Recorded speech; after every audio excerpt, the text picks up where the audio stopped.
এই সংসারে প্রত্যেকটি ব্যক্তির নিজস্ব বিশেষত্ব আছে, আর এই বিশেষত্ব কারোর কাছে শক্তির সমান, কারোর কাছে দুর্বলতা। তা সে মানুষই হোক বা পশু পাখিই হোক না কেন। যেমন মাছ নিজের সমগ্র জীবন জলের মধ্যেই যাপন করতে পারে, কিন্তু সে বনের মধ্যে ছুটতে পারবে না।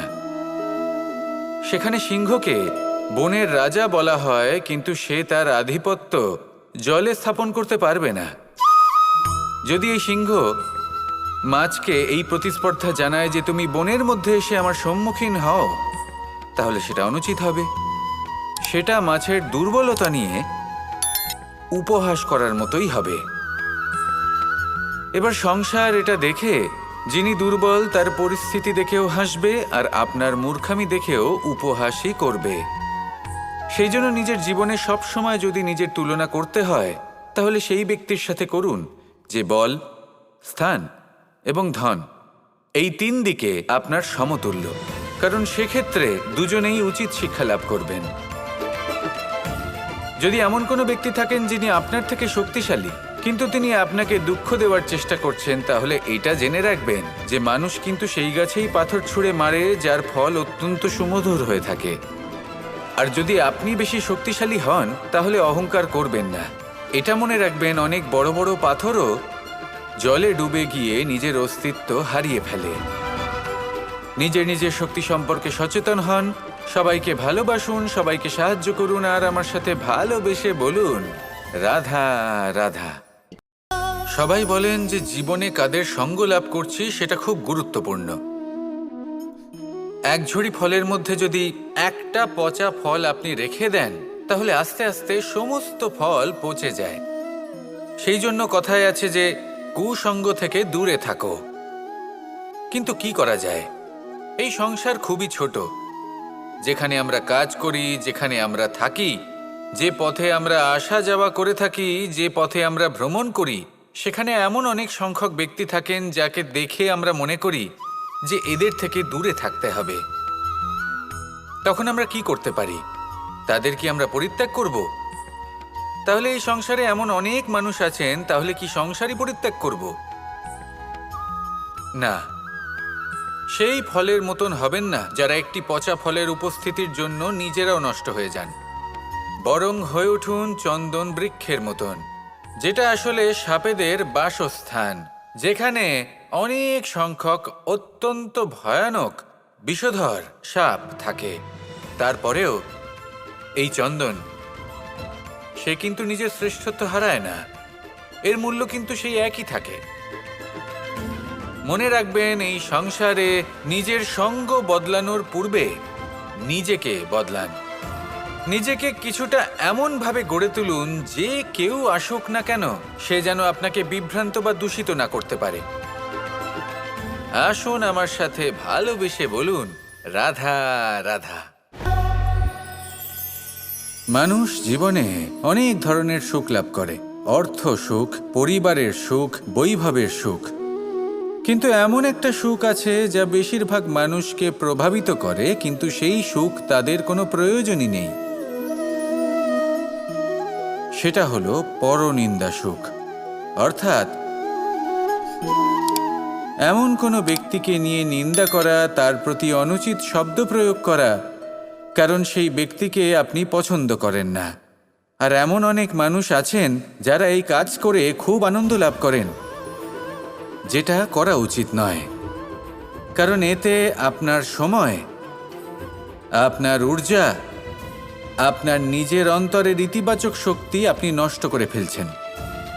আর এই সব কিছুই আপনার প্রয়োজন আছে। যাদেরকে আপনার পছন্দ নয়, সেই ব্যক্তির বিষয়ে কথাই বলবেন না। সেই সব ব্যক্তির দিকে মনোনিবেশ করুন যাদের আপনি ভালোবাসেন। সেই সব কাজে মন দিন যেগুলো আপনার ভালো লাগে। সেই বস্তুর দিকে নজর দিন যেগুলো আপনার প্রিয়, নিজের লক্ষ্যের দিকে, এই সব কিছুর দিকে নয়। এমনটা করলে আপনার জীবনে আপনি সেই সব বস্তুর দিকে নজর দিতে পারবেন যারা প্রকৃত অর্থে আপনার জীবন আরও শ্রেষ্ঠ করে তোলে। এমনটাই করুন, জীবন আরও অনেক বেশি সুন্দর হয়ে উঠবে। আর তখন এই মন প্রসন্ন হয়ে বলবে রাধা রাধা। আমাদের মধ্যে বেশিরভাগ মানুষ সেই পরম শক্তিতে, সেই পরমেশ্বরের ওপর আস্থা রাখি, আর সেই জন্য আমরা বারবার মন্দিরে যাই, পুজো অর্চনা করি, নৈবেদ্য অর্পণ করি।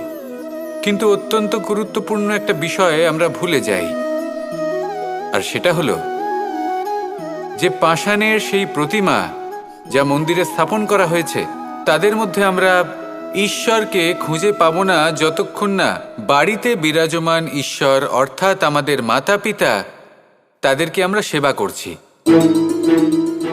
দেখুন, ঈশ্বর নিশ্চিত রূপে এই সংসার নির্মাণ করেছেন, কিন্তু আপনি সেই সংসারের অংশ তবে থেকে হয়েছেন যেদিন থেকে এই সংসারে আপনি পদার্পণ করেছেন।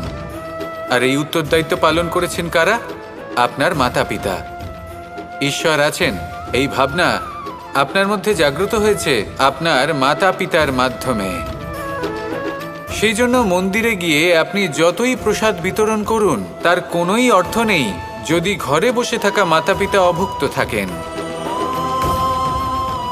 মন্দিরে গিয়ে পরমেশ্বরকে প্রসন্ন করার পূর্বে ঘরে বিরাজমান ঈশ্বর মানে আপনার মাতা পিতা, তাদের সেবা করুন, তাদের প্রসন্ন করুন। ঈশ্বর নিজে থেকেই প্রসন্ন হয়ে যাবেন। আসুন আমার সাথে ভালোবেসে বলুন, রাধা রাধা। সমুদ্র মন্থনের সময় দুই ধরনের রত্ন লাভ করা হয়েছিল। প্রথম হলাহল, যার প্রভাব থেকে এই সমস্ত সংসারের জীবের প্রাণ বাঁচানোর জন্য মহাদেব তাকে নিজের কণ্ঠে ধারণ করে নিয়েছিলেন। আর দ্বিতীয় অমৃত, যেটা কিঞ্চিত পরিমাণ মাত্রায় পাওয়া গেছিল। কখনো কখনো জীবনে এমন কোনো বস্তু যা আপনি প্রয়োজনের থেকেও অনেক বেশি মাত্রায় ভোগের জন্য লাভ করে থাকেন, তা আপনার জন্য বিষ প্রমাণিত হতে পারে। যেমন জল, প্রয়োজনের থেকে অনেক বেশি মাত্রায় যদি এই জল আসে তাহলে আপনার প্রাণ কাটতে পারে। কিন্তু পরিশ্রমের পরে এক পাত্র শীতল জল দ্বারা আপনি যদি স্নান করে নেন, তাহলে তা আপনার শরীরের জন্য অমৃত হবে। পরিশ্রম করার পরে যদি আপনার শরীর এক পাত্র খাবার লাভ করে, তাহলে তা আপনার শরীরের জন্য অমৃত।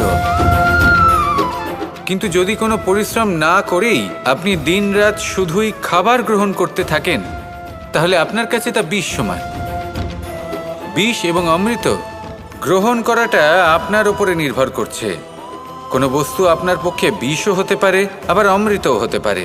নির্ভর করছে যে আপনি সেটা কিভাবে ব্যবহার করছেন, কতটা মাত্রায় ব্যবহার করছেন। আসুন আমার সাথে ভালোবেসে বলুন, রাধা রাধা।